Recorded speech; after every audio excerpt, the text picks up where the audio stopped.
When I bought my property nearly 30 years ago, it wasn't because it overlooked a golf course or sat inside an expensive neighborhood. I bought it because of the trees. Towering oaks, maples, and pines surrounded my 12-acre property, creating a peaceful barrier between me and the outside world. Every morning I woke up to birds singing, deer wandering through the woods, and sunlight filtering through the leaves. It was a perfect place to retire after spending decades as a structural engineer.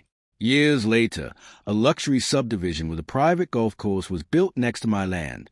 The developers advertised breathtaking mountain and golf course views, but there was one problem. My forest stood directly between their expensive homes and the scenery they promised buyers. Instead of looking across the fairways toward the mountains, many homeowners looked straight at my trees. At first, I didn't think much of it. Then the HOA started contacting me. The HOA president, Karen Whitmore, knocked on my door one afternoon with a smile that looked more rehearsed and friendly. She explained that several residents hoped I would consider trimming a few trees to improve the neighborhood's views. I politely declined. Those trees were on my land, and they had been there long before the subdivision even existed. A few weeks later, another letter arrived asking me to remove a dozen large oak trees because they supposedly hurt the community's appearance. Again, I refused. Then came higher offers. First $50,000, then $100,000. Karen insisted everyone would benefit if I cooperated. I simply told her, if people wanted an unobstructed view, they should have bought property that already had one. That answer clearly wasn't what she wanted to hear. Over the following months, the pressure continued. Surveyors appeared near my property line. Landscape consultants walked around taking measurements. Residents complained that my trees lowered their property values or dropped leaves into their swimming pools. One even blamed my forest for attracting squirrels that damaged his roof. I ignored every complaint because none of them changed one simple fact. The trees belonged to me. Then one weekend, I left town to visit my daughter. I was only gone for 2 days. When I returned home, I thought I had driven to the wrong address. My forest was gone. Hundreds of massive trees had been cut down. Fresh stumps covered the property like scars. Giant logs were stacked in neat piles, waiting to be hauled away. Bulldozer tracks crossed my land, and wood chips covered everything. I couldn't believe what I was seeing. Workers were still loading timber onto trucks as if this were a perfectly normal job. I jumped out of my truck and demanded to know who had authorized the work. The site supervisor confidently handed me a folder containing paperwork with my supposed signature approving the project. There was only one problem. I had never signed anything. The signature was fake. I immediately called the sheriff. Deputies arrived within minutes and shut the entire operation down.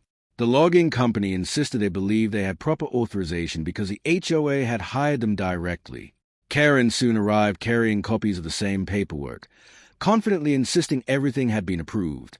One deputy looked at me and asked, "Is this your signature?" I shook my head. "No, that's a forgery." A handwriting expert later confirmed exactly that. Someone had forged my signature to authorize the destruction of hundreds of mature trees. The investigation quickly became much bigger than simple property damage. County forestry officials inspected my land and discovered that many of the trees were protected because they helped control erosion along the hillside. Several nesting areas belonged to protected bird species. Without the trees, rainwater would wash directly toward neighboring properties, creating serious flood risks. The environmental restoration costs alone reached millions of dollars. Investigators also uncovered emails between Karen and other HOA board members. One message read, "Once the trees are gone, he'll never be able to replace them." Another said, "The improved golf course view will increase every home's value." Those emails destroyed their entire defense. This wasn't an accident. It was planned from the beginning. While my attorney prepared the lawsuit, I started thinking differently. I've spent most of my career designing commercial steel structures. I knew local zoning regulations better than most people, and I discovered something interesting. Because my property was agriculturally zoned, I could legally build a privacy barrier up to 20 feet tall with the proper permits. So I hired a construction company. Within weeks, huge concrete foundations were poured along the property line. Then massive steel columns arrived. Residents gathered outside to watch, assuming I was rebuilding a fence. They had no idea what was coming.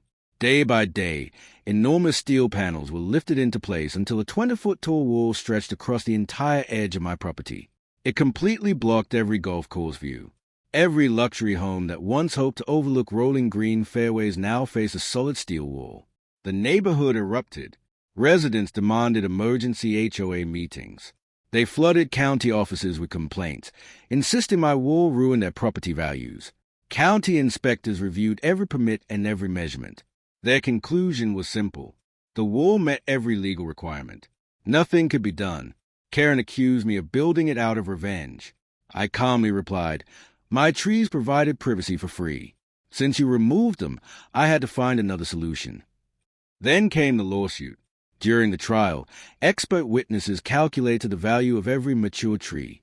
Environmental scientists explained the long-term damage caused by removing the forest. Forensic specialists proved the signatures had been forged.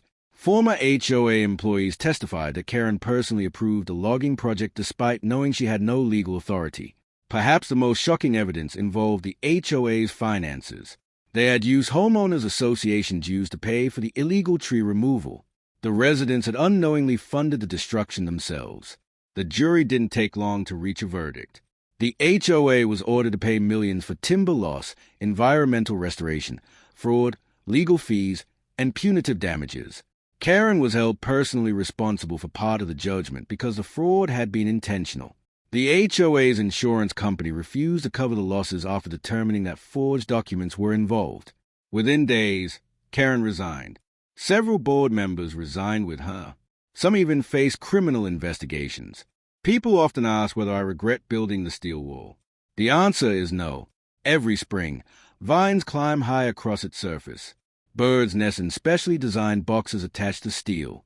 Native plants now grow along its base, slowly restoring the habitat that was destroyed. Ironically, the golf course eventually spent millions planting hundreds of replacement trees to reduce wind and restore the scenery. But everyone knows the truth. You can't replace 30 years of growth overnight. Today, every golfer who stands on the first tee sees that 20-foot steel wall before they hit their first shot. To some, it's just a barrier. To me, it's a reminder that private property rights still matter. My neighbors wanted a better view so badly that they destroyed something irreplaceable. Instead of looking at a beautiful forest, they now spend every day staring at steel.